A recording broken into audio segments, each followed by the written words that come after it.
तुम्हारा आत्मघाती प्रवृत्तियां पैदा हो जाती हैं। कुछ लोग अट्टालिकाओं से छलांग लगा देते हैं, विष खाने के लिए तत्पर हो जाते हैं, अग्नि में कूद पड़ते हैं, तेज चलते वाहन से टकराने की बात सोचते हैं कि मर जाएं। क्यों? कोई रस नहीं रहा, सुख नहीं रहा, गौरव नहीं रहा, अपनेपन का कोई आनंद नहीं रहा, स्वयं में कोई विश्वास नहीं रहा। मरना क्यों चाहते हो? तो कोई भीतर ऐसा भाव पैदा हो जाता है अज्ञानता में, वो अवसाद इतना प्रचंड हो जाता है कि व्यक्ति आत्मघाती हो जाता है, अपनी हिंसा करता है, खुद को कष्ट पहुंचाता है।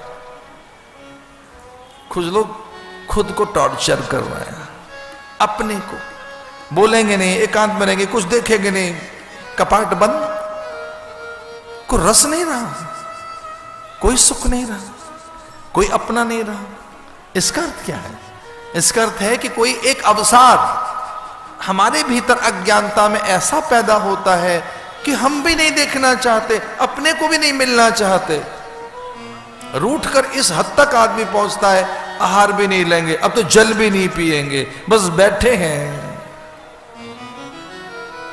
वो कितना दुखी करती है चीज। जिन्हें आप प्रताड़ित करना चाह रहे हो, जिनसे आप रूठ कर उन्हें दुख देना चाह रहे हो, उनको तो कुछ नहीं कर रहे, अपने को ज्यादा दुखी कर रहे हो, उसमें रह नहीं पाते आप। तो क्या होता है फिर? आंखें बदल जाती हैं, नेत्र चपल हो जाते हैं, मलिन हो जाते हैं, नेत्रों का जो कि आभाएं खो जाती है। इसलिए जब पूतना वहां आई तो बड़ी सुंदर सी दिखने लगी, बड़ी सी दिख रही है। गोपांगनाएं भागी उसका आदर करने के लिए। रोहिणी और यशोदा ने उन्हें ऊंचा सा आसन दिया, लेकिन उसकी दृष्टि स्थिर नहीं है, उसके नेत्र चपल थे। नेत्र तो केवल साधना में ही ठीक हो सकते हैं भैया, आंखें तो भगवान की सुंदर हैं। जगन्नाथ धाम में जाओ, खुली हुई हैं, कभी बंद नहीं करते भगवान आंखें, हर पल उनके नेत्र खुले हुए हैं। न केवल उनके, बलभद्र के, सुभद्रा के। किसी ने पूछा कि जगन्नाथ के नेत्र निरंतर क्यों खुले हैं?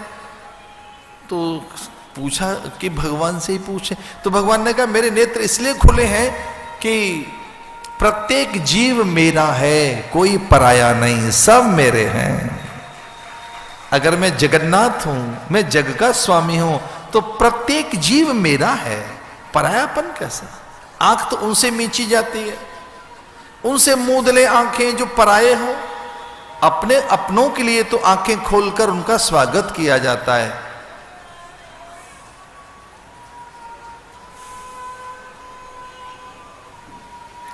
लेकिन भैया श्रीनाथ जी में जाओगे तो आधी बंद आधी खुली है। श्रीनाथ जी में जाओ आधी खुली है। उनसे पूछा जगन्नाथ में जब आप होते तो पूरी खुली है, और यहां क्यों खुली है? तो उन्होंने कहा कभी कभी जीव के जब दोष बहुत प्रचंड हो जाते हैं, तब मेरा स्वभाव ऐसा है, मैं दोष तो देखता नहीं, बस गुण और सद्गुण देखता हूं, इसलिए आधी खुली आधी बंद है। श्रीनाथ जी की आंखें आधी खुली आधी बंद है। श्रीनाथ जी कहते हैं कि जो दोष है वो मुझे मान्य नहीं, जो व्यक्ति के भीतर का कपट है, छल है, मैं नहीं देखना चाहता उसे, मैं तो केवल उसके सद्गुण ही देखना चाहता हूं। लेकिन कहीं आप भैया चले जाओ बद्रीनाथ तो पूरी बंद है वहां आंखें, जगन्नाथ में तो पूरी खुली है, श्रीनाथ जी में आधी खुली है आधी बंद है। पर आप जाएंगे बद्रीनाथ में, बद्री विशाल के दर्शन करने जाओ तो पूरी बंद है। तो पूछा भक्तों ने कि आंखें क्यों बंद हैं? तो भगवान ने कहा कि आंखें बंद इसलिए हैं कि जो भी जैसा भी है, मैं तो आंखें बंद करके मुक्ति देना चाहता हूं। वो जो भी है मेरे द्वार पर आ गया, जैसा भी है, क्या विचार करना है, कैसा है, आंख खोल के देखें क्या, जो यहां तक पहुंच गया है वो मेरा है।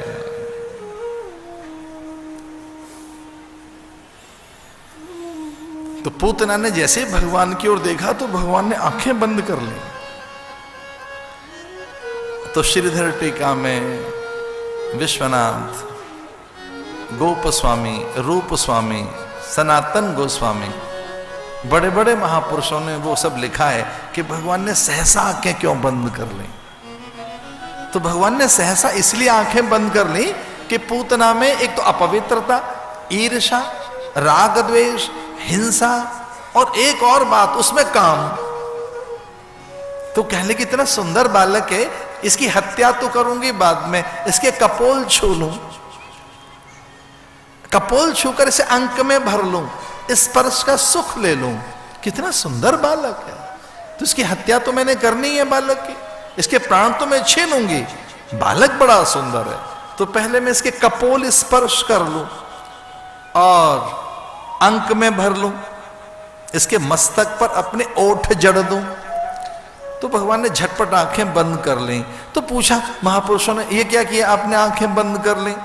तो भगवान ने कहा, मां में ऐसा चरित्र नहीं हो सकता, स्त्री में प्राय चरित्र नहीं हो सकता। तो जब कभी कुछ ऐसा चरित्र कोई घटे तब मैं देखना नहीं चाहता कि जीव ऐसा भी है। तो रूप गोस्वामी आदि ने कहा कि भगवान ऐसा नहीं सोच सकते। तो पूछा भगवान से कि मूल बात बताइए क्या है।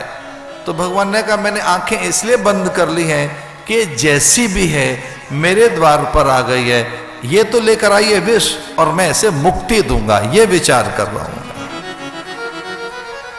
मुझे ये विचार आ रहा है कि मैं मुक्त करूंगा इसे। क्या क्या इसमें है वो आंख बंद करके गणना कर लूं। तो बड़ा हिसाब करना हो कई बार साहूकार को, तो भैया वो आंखें बंद करके विचार करता है कितना ब्याज बट्टा लें, कब कितना लिया कितना दिया, पूरा हिसाब करता है। कितने कितने जन्मों का भगवान हिसाब कर रहे हैं। भगवान पता है क्या कहते हैं कि कितने जन्मों का विष है इसमें, कितने जन्मों का काम, कितने जन्मों की हिंसा। देखो तो सही, ये मेरी हत्या के लिए आ गई है। तो वो गणना कर रहे हैं और फिर थक हार कर भगवान ने गणना बंद कर दी। जब भगवान ने कहा कि जब इसे मैंने मुक्त ही करना है, अपना धाम देना है, तो इसके पाप भी क्या गिनना है। अब इसके पाप क्या गिने जाए।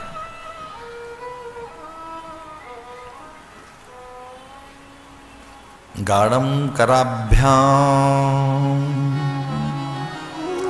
कसके भगवान ने उसके स्तनों को पकड़ा। रोष समन्वितौ पिबत, और झुझलाते हुए आवेश में आकर, जो उनका स्वभाव नहीं है। आप कल्पना कर सकते हैं नवजात शिशु को गुस्सा कैसे आ सकता है। झुंझलाहट आती भी है तो तुरंत हंसी आ जाती है, कुछ देर शोक में फिर प्रसन्नता में। एक नए बालक के मुखमंडल के कौतुक देखे होंगे आपने। पता नहीं कभी वो हंसता है, कभी शोक में, कभी झूठ मूठ में रो पड़ेगा। उसके ओठों से अलग अलग अलग अलग प्रकार की आपने देखे होंगे भाव पैदा होते हैं। तो रोष का मतलब है रुद्र, और रुद्र तो भगवान के चेहरे पे नहीं आ सकता। तो भगवान स्वयं चले आए महादेव, और उन्होंने कहा कि एक भी कण रक्त का भगवान के ओठ और उनकी जिह्वा को छू न ले। एक भी कण, हमारी प्रतिज्ञा भंग हो जाएगी। देवताओं के जीवन विष क्यों आना चाहिए। तो भगवान के मुखमंडल पर जैसे अचानक रौद्रता आ गई, रुद्र आ गए। तो देखो जब आदमी गुस्सा करता है ना तो लाल पीला हो जाता है, सुंदर नहीं दिखता, क्रोध में सुंदर नहीं दिखता। तो जब बहुत आप कभी क्रोध कर रहे हो तो चुपके से अपनों से कहो कि उस समय की फोटोग्राफी होनी चाहिए, उस समय के चित्र खींचे जाएं और वो फिर आपको दिखाए जाएं। लज्जा आएगी, छुपा के रख लोगे उन्हें कि नहीं ये हमारा चेहरा नहीं हो सकता। अपनों को इसी काम में लगाओ कि वो अलग अलग अलग कैमरे हों हमारे उस समय के जब बहुत प्रचंड आवेश में हम। तो प्रचंड आवेश में, क्रोध में व्यक्ति सुंदर नहीं दिखता, क्रोधी व्यक्ति कभी सुंदर नहीं दिखता। पर भगवान तो बड़े सुंदर दिख रहे हैं, बड़े गोरे से दिख रहे हैं। सांवरा बालक कितना गोरा दिख रहा है, इसका अर्थ यह है कि जो बहुत गोरे से गोरा है वो प्रकट हो गया भगवान में। और सबसे गोरा देवता जानते हो कौन है? कर्पूर गौरम करुणावतारम। सबसे गोरे भगवान शिव हैं, उनसे सुंदर कोई देवता नहीं है। वो इतना आदर करते हैं भगवान नारायण का कि भस्म विभूत आलेपन कर, मुंडमाला धारण कर अपने रूप को छुपाते हैं कि लोग मुझे सुंदर न देख लें, मेरा सच लोगों तक न चला जाए, नहीं तो मुझे ही सुंदर कहने लगेंगे, मुझे ही रूपवान कहने लगेंगे। तो भगवान भस्म से, विभूति से अपना आलेपन कर सौंदर्य का गोपन करते हैं। तो जो कृष्ण के रोम रोम में सौंदर्य छलका, एक तो वैसे ही बड़े सुंदर हैं, और भगवान नारायण के पास इतनी सुंदरता क्रोध में कैसे आ सकती है, आवेश में कैसे आ सकती है, इसको विद्वानों ने कहा कि स्वयं भगवान शिव का जैसे आगमन हुआ हो। और झुंझलाहट में क्या करता है आदमी, ये देखने की बात है। अपने झुंझलाहट में व्यक्ति अपने स्वभाव को भूल जाता है। आवेश में एक ही बात तो होती है कि आप अपने से अलग हो जाते हैं, पर यह कैसा आवेश है कि भगवान स्वभाव में डूबे जा रहे हैं। और भगवान का स्वभाव क्या है, ऐसो को उदार जग माही, बिनु सेवा जो द्रवे दीन पर, राम सरिस को नाई। तो अपने स्वभाव में डूब कर भगवान ने कहा ये विष लेकर आई, मैं इसे अमृत दूंगा। तो जैसे पूतना को छुआ भगवान ने, वो निर्गंधा हो गई, सुगंधा हो गई, निर्विषया हो गई, वीतराग हो गई, पवित्र पूतात्मा हो गई। तो पूतना थी पूतात्मा, पवित्रात्मा, दिव्यात्मा, और निर्गंधा सुगंधा हो गई, निर्विषया हो गई। त्रिपुरा रहस्य में सबसे ऊंची सिद्धि एक बताई है त्रिपुरा रहस्य में, कि परासत्ता का स्नेह किसे मिलता है, उसी साधक को जो निर्विषयी हो जाए, जो निर्विषयी हो गया है, जिसमें सारे जन्मांतर की विषय वासनाएं सदा के लिए तिरोहित हो गई हैं, जहां विषय सदा के लिए खो गए हैं, वही त्यागी है, वही सिद्ध है। कहिए तात सो परम विरागी,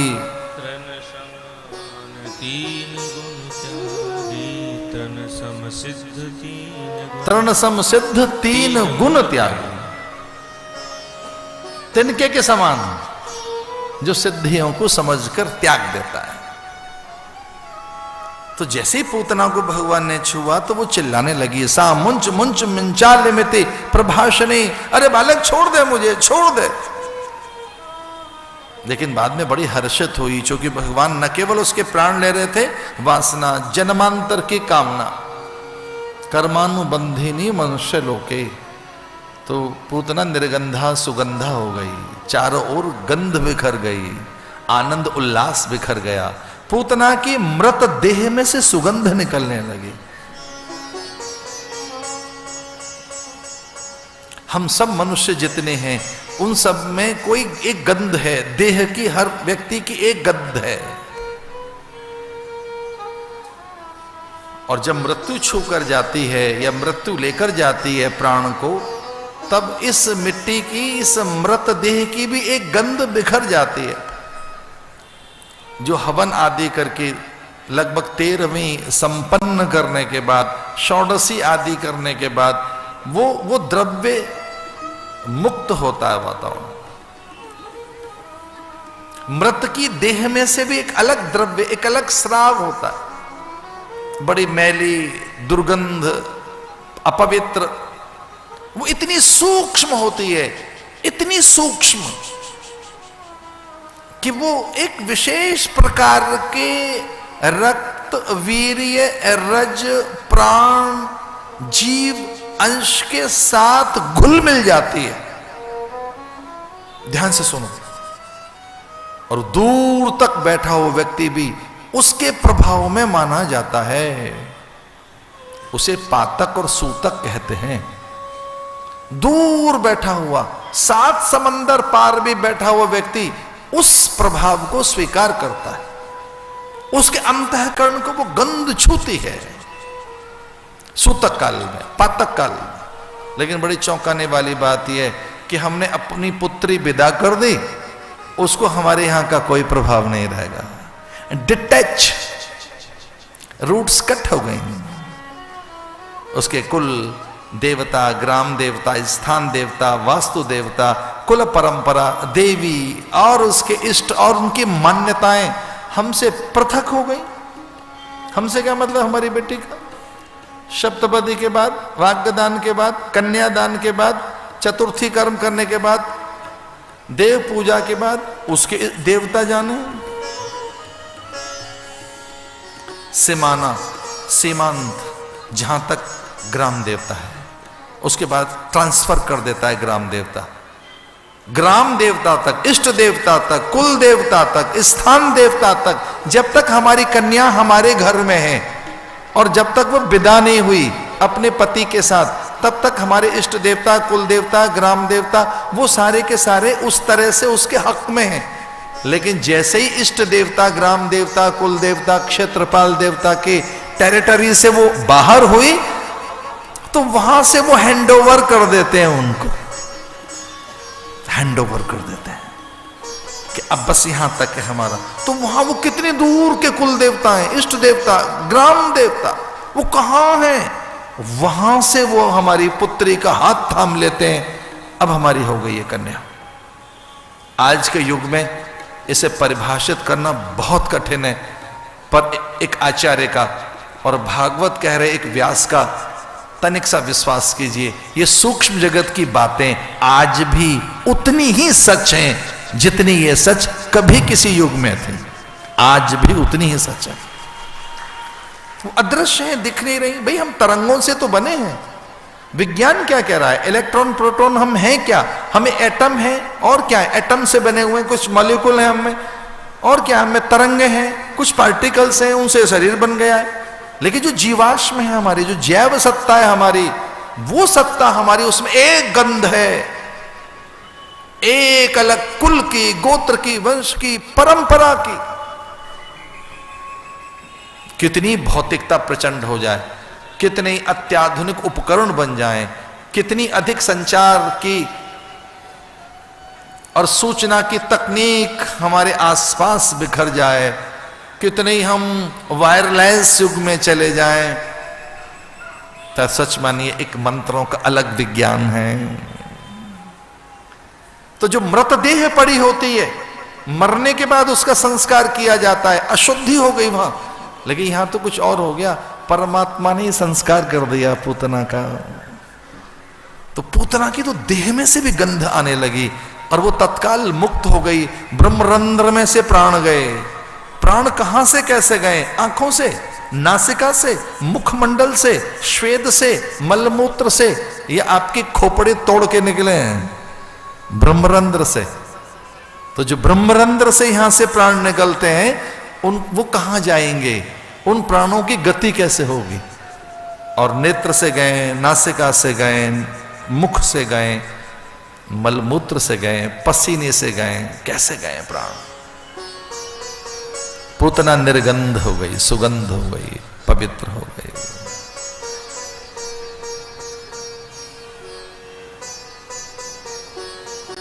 अविद्या का नाश हो गया। भगवान की बड़ी अद्भुत लीला नामकरण की लीला है। भगवान के नामकरण के लिए गुजरियां, अहीर कन्याएं, यादव वंश की उच्च कुलीन बालाएं नित्य आकर नए नाम रखती भगवान के। एक ने कह दिया कि तेरा लाला कितना सुंदर है, अद्भुत है, अलौकिक है, मनहर है, अनुपम है, उदात्त है, अद्वितीय है, कल्पनातीत है, इतना सुंदर है ये। तो यशोदा कैसी भोली है और नंद बाबा कितने सरल हैं और पूरे ब्रजवासी कितने अद्भुत हैं, परस्पर कितना एक दूसरे का आदर करते हैं। तो सबने एक सम्मति से कह दिया, कहां नाम रख दे।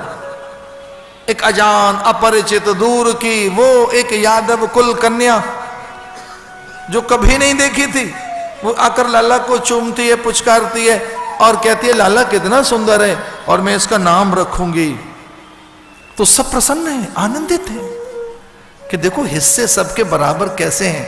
एक अपरिचित अजान जो पहली बार आई, एक यादव कुल कन्या, और उसने कहा मैं नाम रखूंगी, मैं इसका सांवरे का मैं नाम रखूंगी। सब प्रसन्न हो गए, हाँ नाम रख दो। तो उसने लाला की आंखों में झांक कर और उसके हथेली पर ढेर सारे चुम्बन जड़ते हुए और कहा ये इसका एक ही नाम हो सकता है। सबने कहा क्या नाम है? बोले ये चित्त चोर है, इसका तो यही नाम हो सकता है। थोड़े असहज हो गए लोग, असहज हो गए। और जब सब असहज हो गए तो माँ ने धीरे से प्रतिवाद किया। माँ ने कहा अच्छा नहीं लगा है सबको। तो वो कहती है क्यों, इसमें हो रहा क्या है? तो माँ ने कहा इसमें चोर शब्द जुड़ा है, अच्छा नहीं है, तो चित्त चोर ठीक नहीं है। दूसरी कहती है मनहर, मदन गोपाल। एक ने कहा माधव, कोई मुकुंद, कोई बनवारी, गिरधारी, हमारा हल्ला मच गया। उस भीड़ में से हर एक नाम कोई रख रहा है। कोई कहता है तो मुकुंद है, बनवारी है, गिरधर है, जगन्नाथ है। अरे ये तो वनमाली है। जो बहुत निकट थे नंद और यशोदा के, वो अपनी बात कहे जा रहे हैं। एक ने कहा ये तो यशोदा नंदन है, दूसरी कहती है नंद नंदन है, तीसरी कहती है ब्रजनंदन है, चौथी कहती है सर्वेश है, और एक कूद कर आई सबके बीच में और कह लिए सारी बातें छोड़ो। ये कौन है? बोले पूर्ण ब्रह्म परमात्मा है, सीधा नाम रखो ना, ये तो भगवान है।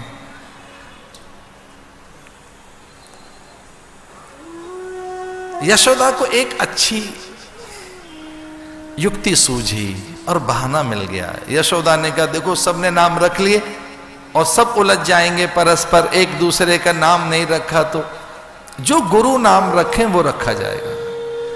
अपने गुरु से हम कहेंगे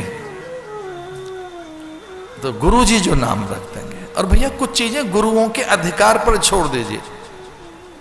वाणिज्य व्यापार आपने कैसे करना है आप जानो, सारूकार परिवार, पर कुछ अधिकार तो गुरुओं का है कि वे नामकरण करें, मुहूर्त आदि बताएं, आपकी जीवन सिद्धि के लिए, आपकी प्रगति उन्नति के लिए, आपके जीवन में सफलता आए, तो वो कुछ थोड़े से आपको प्रयोग, विचार, संस्कार, विद्या, योग युक्तियां, अथवा वो आपको कुछ प्रेरणाएं दें। अन्यथा फिर उनकी क्या उपयोगिता है, फिर उनकी भूमिका क्या है जीवन में। इसलिए कुछ बातें गुरुजनों पर छोड़ो। अपनी ओर से कोई नाम नहीं, कोई जूरी मत बैठाओ, पैनल मत बैठाइए, छोड़ दीजिए उन पर कि वो रखें क्या नाम रखेंगे। तो गर्गाचार्य और शांडिल ऋषि ने बहुत गोपनीय ढंग से गौओं के झुंड में, गौ माता के झुंड में ले जाकर कहा कि देखो यहां पूजन अर्चन, देव स्थापना, भगवद स्मरण करेंगे और यहां नाम रखेंगे भगवान का।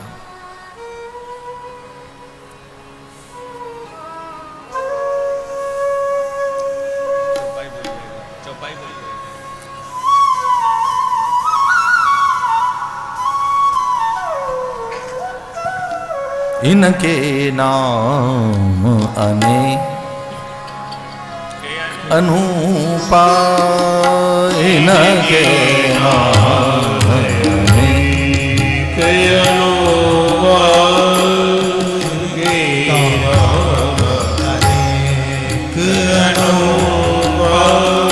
मैं नृप कहूँ सुमति अनुरूपा, मैं नृप कहूँ सुमति अनुरूपा।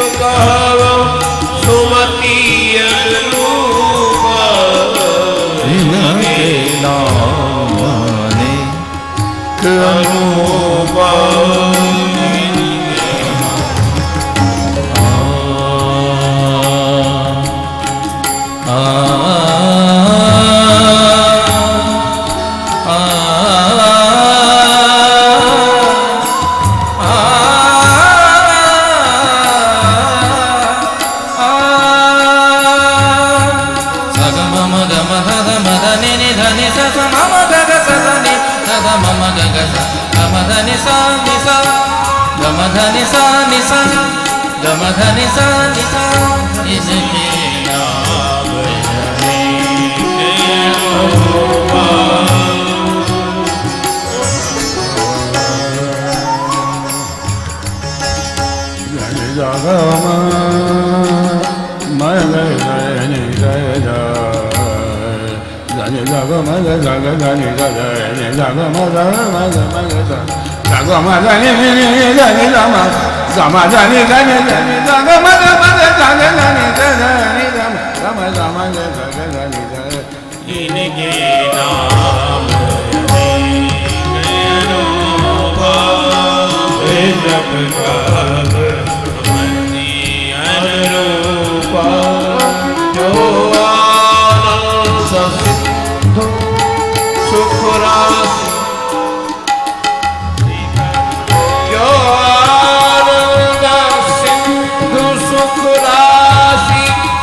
नाम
भगवान के नामकरण की संपन्नता गौशाला के मध्य में हुई, गौओं के झुंड में।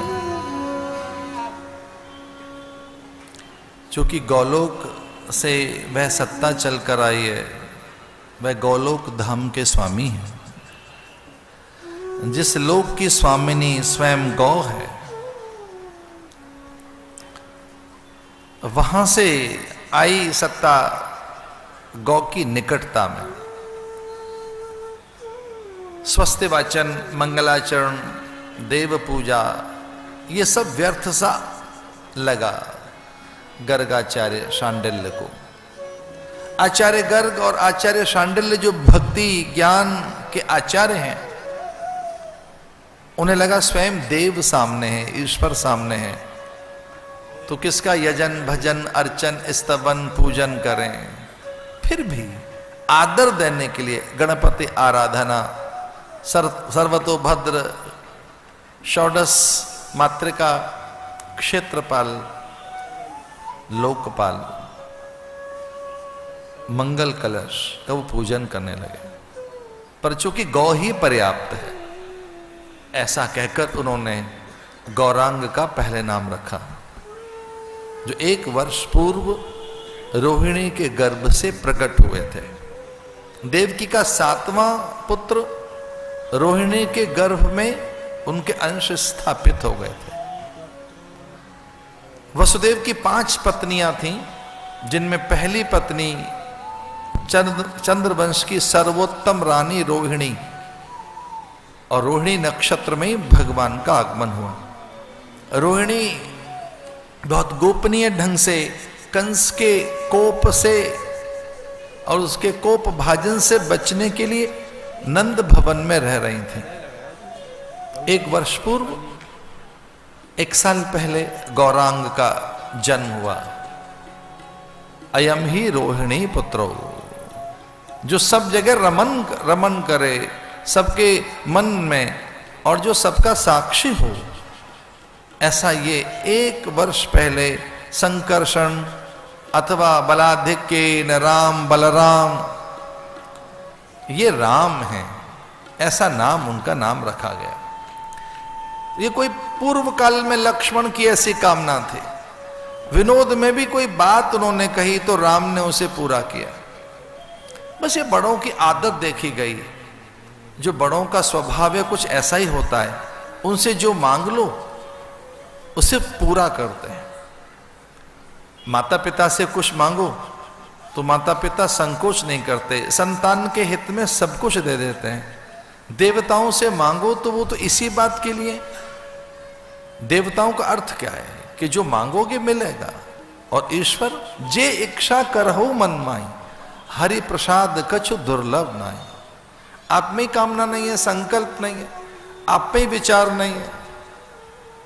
आप जैसा विचार करोगे, जैसा संकल्प करोगे, जैसी कामना होगी उसकी पूर्ति होगी, जैसा आप चाहेंगे। हरि प्रसाद कछु दुर्लभ नाही, भगवान क्या कोई दुर्लभता नहीं। ये बात है कि आप में कामना नहीं है उन्हें पाने की, उन्हें देखने की, उनकी कृपा का अनुभव आपके पास ही नहीं है। तो लक्ष्मण ने पूर्व काल में बड़े विनोद में ये बात कही कि अगली बार मैं आऊंगा सेवा करने, कंटक चुनने, व्यवस्था देखने, मैं बड़ा बनूंगा। इसलिए नहीं कि मुझे बड़प्पन चाहिए, इसलिए नहीं कि मैं श्रेष्ठ रहूं, इसलिए कि और 1 वर्ष पहले आकर मैं सेवा करूं, मैं अधिक सेवा कर सकूं। छोटा होकर उतनी सेवाएं नहीं हो पाती, बड़े होने के बाद कुछ तो अधिकार मिलेंगे। तो बताया गुरु ने कि इनका नाम राम सूझ रहा है, मुझे मन में आता है कि इनका नाम राम रख दें, लेकिन चूंकि बल की अधिकता इतनी है इनमें तो लोग इन्हें बलभद्र कहेंगे। और एक बात देखिए भैया, हमें बल पाकर आदमी भद्र नहीं रहता, अभद्र हो जाता है। बल आए तो भद्र कैसे रह सकता है? पर जहां भद्रा भी सुभद्रा हो गई हो, जिनके घर में भद्रा आकर सुभद्रा हो गई हो, ऐसे बलभद्र, बलराम, बलदेव, और इस प्रकार से गौरांग का नाम बलराम रखा गया। और जब भगवान की बात आई तो उनके चरण छूने लगे दोनों आचार्य, उनके हाथ की रेखाओं को चूमने लगे दोनों आचार्य, उनके नेत्रों में झांककर देखने लगे कि वही नेत्र हैं जो ब्रह्मा को संकेत में आदेश देते हैं सृष्टि रचना के। ये वही तो हाथ हैं जो कभी चक्र, कभी गदा, पद्म और कभी कोदंड धारण करते हैं। उनके नाभि कमल को धीरे से छूने लगे कि ब्रह्मा का यहाँ से उदय होता है। चरणों को स्पर्श करने लगे कि गंगा का आविर्भाव यहीं से तो है, गंगा यहीं से तो निकलती है। उनके रोम रोम में से ऋषि मुनियों की कल्पना करते हुए दोनों ऋषि आनंदित हुए। साधु धन्य हो गए। शास्त्र कहता है कि साधुता कब धन्य अनुभव करती है? जब सच्चिदानंद मिले, जब साकार दर्शन हो। पांडित्य की पूर्णता कब है? जब परमात्मा मिले। अब बड़े पंडित हो, बड़े ज्ञानी हो, बड़े विद्वान हो, बड़े शास्त्र आपने पढ़े हो, आपको सब कुछ आता हो और परमात्मा के दर्शन नहीं हुए तो ये पांडित्य की पूर्णता नहीं कही जाएगी।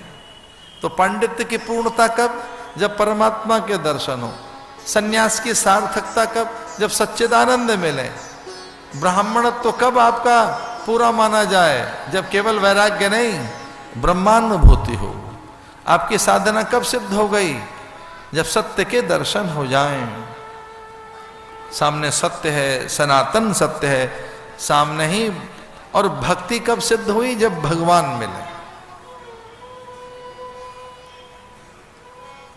तो भगवान के दर्शन पाकर, ईश्वर की निकटता जानकर कि यही रचनाकार है, यही विराट विष्णु है, यही वामन नरसिंह बनते हैं, यही प्रथु धनवंतरी बनते हैं, यही आदिनाथ ऋषभ बनते हैं, यही करुणा के अवतार बुद्ध बनते हैं, यही हैं, ऐसा मानकर वो शीश झुकाने लगे।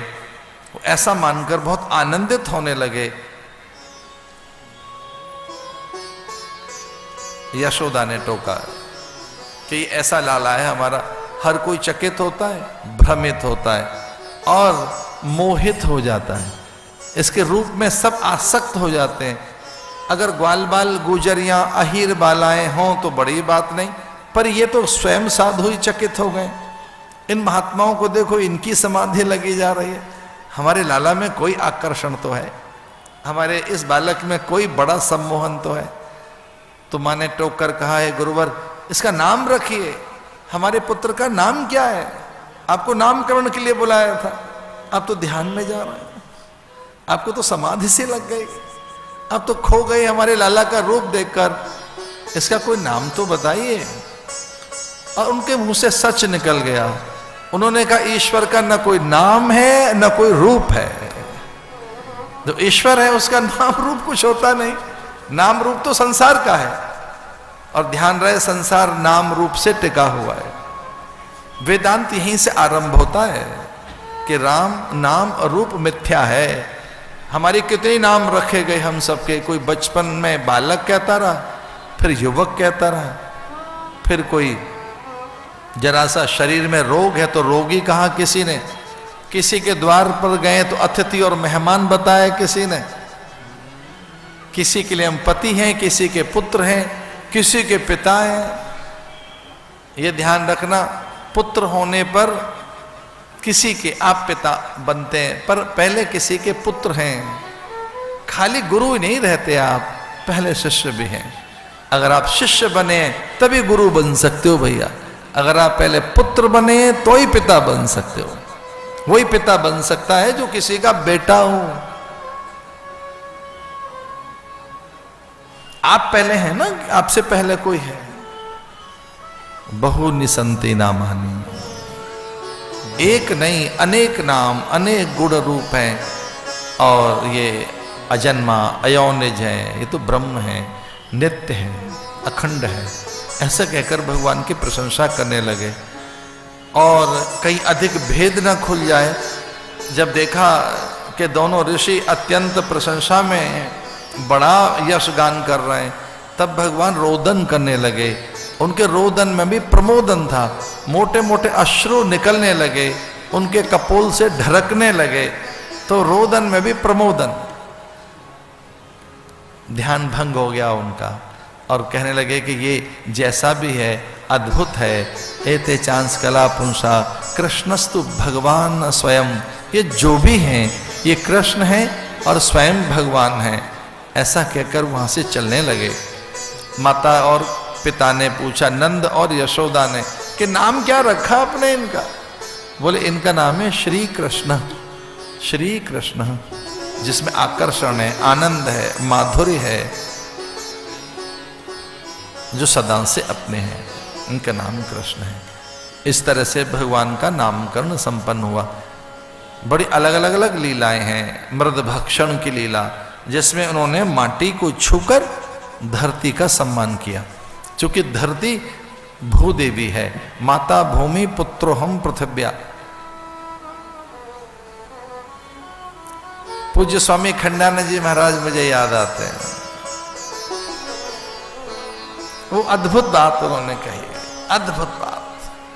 उन्होंने कहा कि जब वो परम धाम में, चिन्मय धाम में, गोलोक धाम में, क्षीर सागर में, वैकुंठ में है, अपनी मूल अलौकिक सत्ता में है, तब उनकी एक पत्नी, और जब उस सत्ता को त्याग कर धरती पर आते हैं तो दूसरी पत्नी।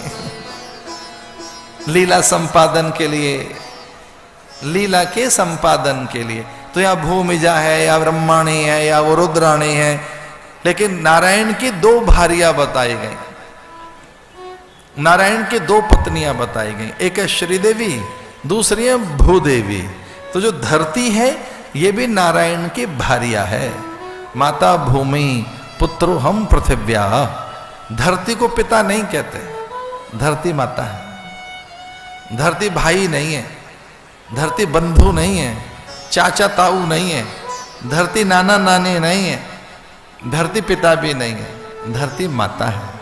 माता भूमि पुत्रो हम पृथिव्या, हम इसकी संतानें हैं। और अगर जब मां हम कहते हैं तो मां कौन? जो दूध पिलाए।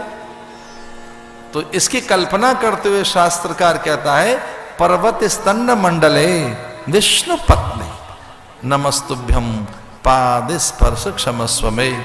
तो मां किसे कहेंगे?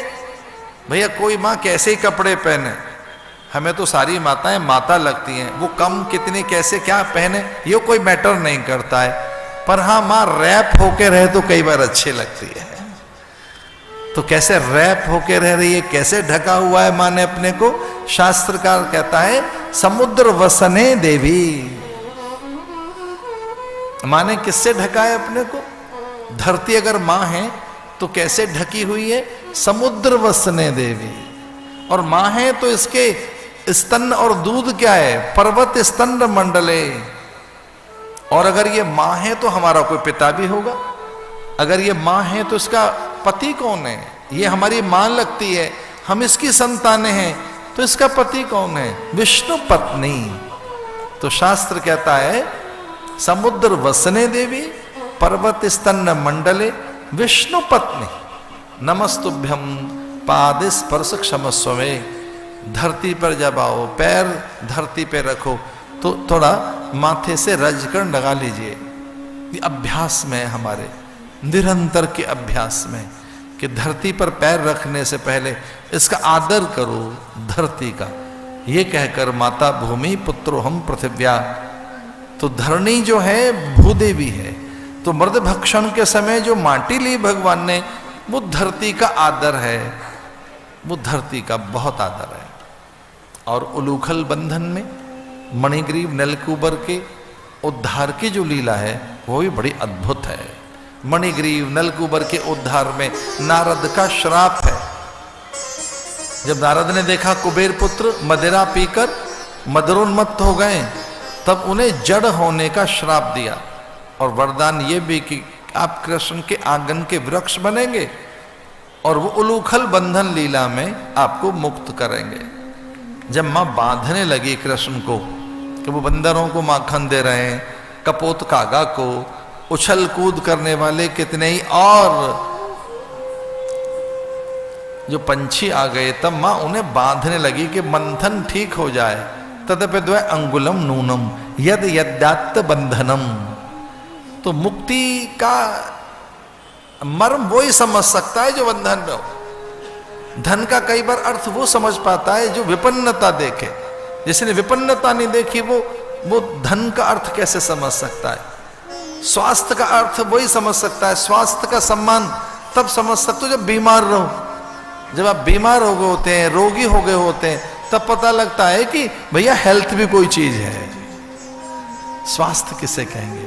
विपन्नता में धन का आदर किया जाता है। दूर देश में चले जाने के बाद जब महीनों सालों अपने नहीं मिलते, तब वो कितने याद आते हैं। फिर वो अपनी सब चीजें अच्छी लगने लगती हैं। अपना गांव, गली, मोहल्ला, प्रदेश, अपना देश कितना अच्छा लगता है। दूर पहुंच जाने के बाद तो जब कोई अभाव होता है जीवन में, तब वो चीज महंगी लगने लगती है। मणिग्रीव नलकूबर का इस ढंग से उद्धार भगवान की बड़ी अद्भुत लीला है, बड़ी मंगलमयी लीला। और वो श्री विहार की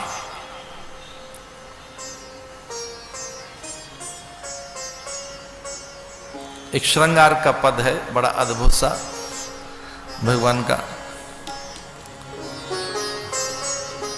और आइए भगवान के एक पद में चलते हैं।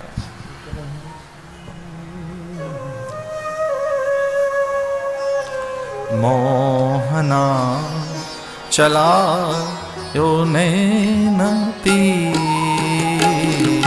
मोहना चला यो नैन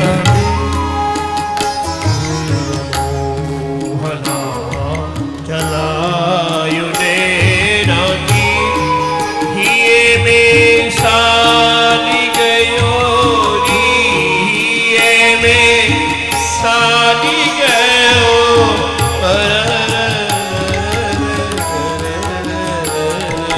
मोहना चला यो नैन, मोहना चला यो नैन तीर, मोहना चला यो नैन तीर।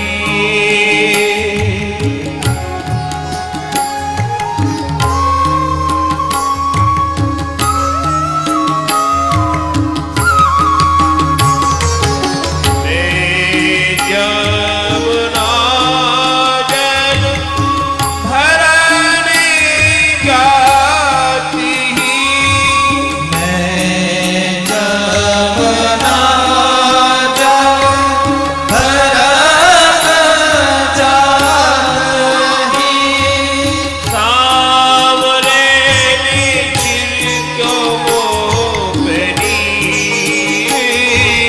तेरी सखी सावरे छिड़को मोपनी, निर्मोपे तारी गयोरी, निर्मोपे तारी गयो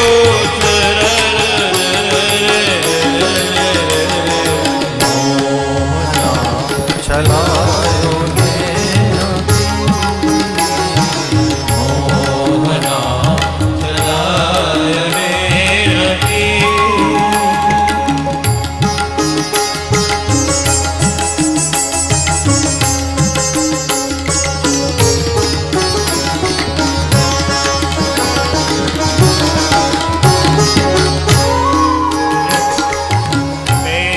बेदर्द बेचैन जात वृंदावन, मैं दर्दी बेचैन जात वृंदावन, सावरे ने झटक्यो मेरो चीर, सखी सावरे झटक्यो मेरो चीर, मेरो हारी गयो री, मेरा हारी गयो चरर मोहना चला यो नैन चला यो नैन।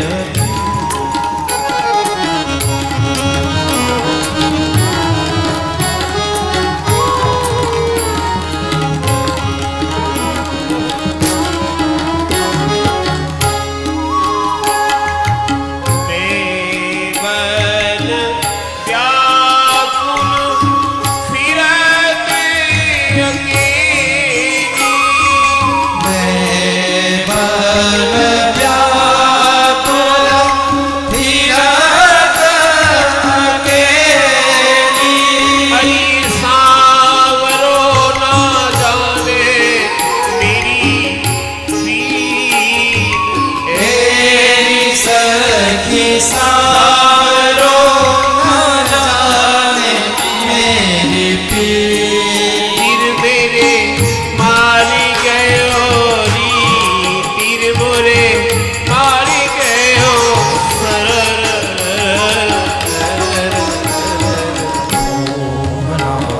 चलायो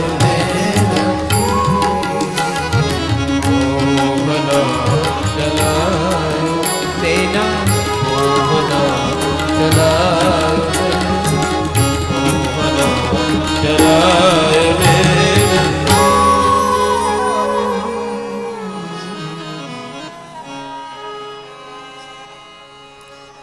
उत्कच और तृणाव्रत के वध की कथा बड़े संकेतात्मक है। एक तृणाव्रत भी एक असुर जो तिनका जैसा बनकर आया, बवंडर सा बनकर आया, जिसे शास्त्र में दृश्य की विकृति कहा गया है, दृष्टि दोष कहा गया है, साधना का व्यतिक्रम कहा गया है, विपर्य दोष कहा गया है। जैसे कई बार साधना के दोष हमें याद नहीं रहते। एक साधन की गति, साधन में तीव्रता हो, साधन में उत्साह भंग न हो, साधन में रुचि का अभाव न हो जाए, साधन में गतिरोध न हो, साधन परंपरा न बन जाए, निर्वाह न बन जाए, बस नियम निभाने हैं, हमारा दिया बाती करने। तो साधना केवल नियमों का निर्वहन नहीं है, परंपरा की पूर्ति नहीं है, आंकड़ों को छूना नहीं है, संख्या को गिनना नहीं है, पाठ की पूर्ति का नाम साधना नहीं। तो कई बार साधना संख्या तक सिमट कर रह जाती है कि इतनी तो संख्या करनी थी, इस आंकड़े को ही तो स्पर्श करना था, इतनी तो स्तुतियां बोलनी थी, पूरी हो गई वो तो, इतने दिए जलाने थे, इतनी प्रदक्षिणा करने थे, इतनी माला फेरने थे, पूरा हो तो गया। तो साधना में एक दोष है जिसका नाम है विपर्य दोष, विसंगति, व्यतिक्रम, उत्साहहीनता, अरुचि। एक और है साधना का दोष, सबसे बड़ा दोष, और उसका नाम है प्रमाद। कि पूरा कर रहे हैं, ध्यान नहीं है, माला चल रही है, जप चल रहा है, पाठ चल रहे हैं, और कई बार तो साधना की अथवा नियम की पूर्ति होने के बाद फिर लंबी सी सांस लें आप कि हो गया, पूरा हो गया, निपट गया पाठ अपना। अरे पाठ तो निपट गया अपना, अब आराम से अल्पाहार करेंगे, पाठ हो गया पूरा। अब तो सूर्य को भी अर्घ दे दिया, तुलसी को जल दे दिया, गौ ग्रास निकाल दिया, गुरु मंत्र जप लिया है, स्तुतियां पूरी हो गई, ओह रिलैक्स हो गया पूरा। अब तो इसे क्या कहेंगे? ये साधना का प्रमाद है कि साधना में अरुचि है, साधना में साधना के प्रति आदर खो बैठे आप। तो ये तृणाव्रत है वो यही है, तम विस्मिता भार पीड़िता भूमौ निदाय। जो काम है, हमें और चीजें आकर्षित कर रही हैं, हमारी प्रायोरिटी कुछ और है। साधना में कई बार आपको और प्राथमिकताएं सामने खड़ी हो जाएं, साधना के समय कुछ और प्राथमिकताएं, वरीयता क्रम में। वैसे तो सारा जीवन ही साधना हो, जो आप कर रहे हैं सभी तो साधना है। वो उद्यम है, व्यापार है, परिवार है, सारोकार है, व्यवहार है, विचार है, आपका हर कुछ साधना होना चाहिए। पर उतना प्रचंड एक आप में एक अपने प्रति सचेत, अपने लिए जागरूक संवेदन होना चाहिए। और ये उत्कच जो तृणाव्रत उत्कच है, जड़ाभिमान, सकटासुर, ये क्या है? इसे कहेंगे जड़ाभिमान। और ध्यान रहे, अभिमान तो जड़ में ही रहता है, शुद्ध चैतन्य में कोई अभिमान नहीं। ये थोड़ी वेदांत की बातें हैं ना, ध्यान से सुनो। कृष्ण की कथा में थोड़ा वेदांत बता रहे हैं आपको हम। अभिमान तो देह में है, रूप में है, विद्या में है, उपकरणों में है, पदार्थों में है। अभिमान आप में कहां है? आप तो शुद्ध चैतन्य है, ईश्वर अंश, जीव अविनाशी। आप तो अविनाशी हैं, चेतन हैं, आप में तो कहीं कोई अभिमान नहीं है। लेकिन जैसे ही आप में अभिमान आता है, इसका अर्थ है जड़ता से जुड़ गए, वस्तु से जुड़ गए, देह से जुड़ गए हो, पदार्थ से जुड़ गए हो, रूप से जुड़ गए हो। तो जिस दिन भी आपके भीतर में से अहम गया, शुद्ध ब्रह्म हैं फिर आप शुद्ध हैं, पवित्र हैं। यही तो शपथ थी मदालसा की, बड़ी सुंदर मदालसा, उसकी बड़ी चर्चा पूरी धरती पर। सारे संसार भर के राजाओं ने, सारे संसार भर के लोगों ने कहा मदालसा जैसी कोई सुंदर नहीं। और पहले इस ढंग से युद्ध में जीत भी लिया करते थे। कोई बड़ा स्वयंवर होता था, स्वयं चुनती थी उस समय कन्याएं, अपने आप वर्ण करेंगे, स्वयंवर। कई बार पिता कह देते कि इस लक्ष्य का भेदन करूं, मछली की आंख में जिसका तीर लगेगा द्रौपदी उसकी होगी। कई बार प्रतिज्ञाएं होती थी और उन प्रतिज्ञाओं की जब पूर्ति हो जाती तो उसे कहते थे वरमाला, उसे कहते थे जयमाला। आजकल दोनों के हाथ में वरमाला भी है, वधुमाला भी है, पर पहले एक के हाथ में होती थी। जिसने जय कर लिया, जो जीत गया है, उसे कहते थे अब ये जयमाल उसके गले में पड़ेगी, जो जीत कर आया है, जिसने जीत लिया है वो जयमाल का अधिकारी है। वरमाला माने अब मैं उसे वर्ण करूंगी, वर मेरा वो है जिसने मेरी प्रतिज्ञा की पूर्ति कर दी, वो वरमाला। तो ऐसे ही मदालसा के रूप की प्रशंसा, और मदालसा के पति ने जब घूंघट खोलकर आदर किया अपनी पत्नी का कि संसार की सर्वाधिक रूपसी आप हैं और अब मेरी आप पत्नी बन गई, मैं उपहार में आपको क्या दूं? तो मदालसा ने कहा बस उपहार में एक वचन दीजिए राजा, मुझे एक वचन चाहती हूं आपसे। तो राजा ने कहा एक क्या, मैं तो अनेक वचन देने को तैयार। और राजा से उसने कहा मुझे तो एक ही बात मांगनी है आपसे कि मेरी कोख से अज्ञानी, अपढ़, अजान, रोने धोने वाली संतानें पैदा नहीं होंगे, वो पसंद नहीं है मुझे। मूढ़, अज्ञानी, जड़, मैं ज्ञानी पुत्र पैदा करूंगी। तो ये एक मुझे वचन दो कि हमारी संतान अज्ञानी नहीं होगी। तो राजा ने कहा इसका अर्थ क्या है?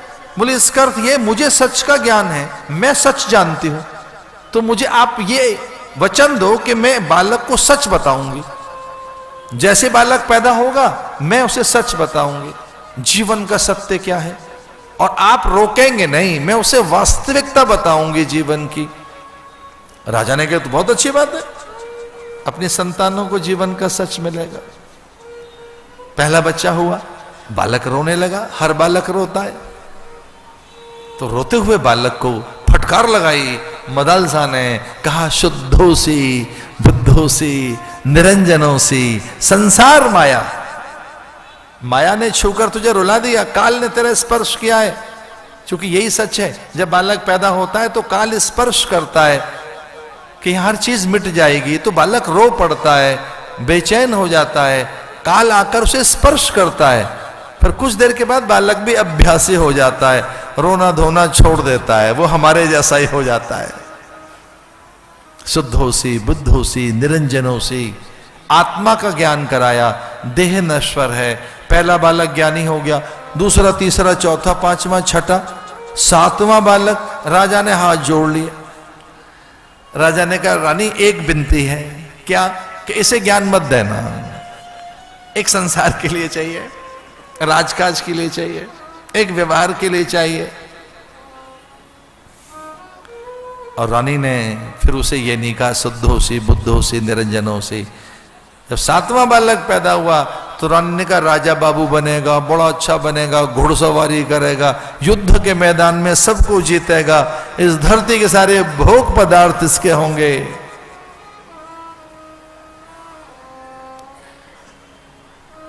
और वो बालक जब युद्ध के मैदान में एक बार घिर गया था, तब मां ढूंढते हुए आई थी उस बालक को। वो राजा बन गया था, बूढ़ी मां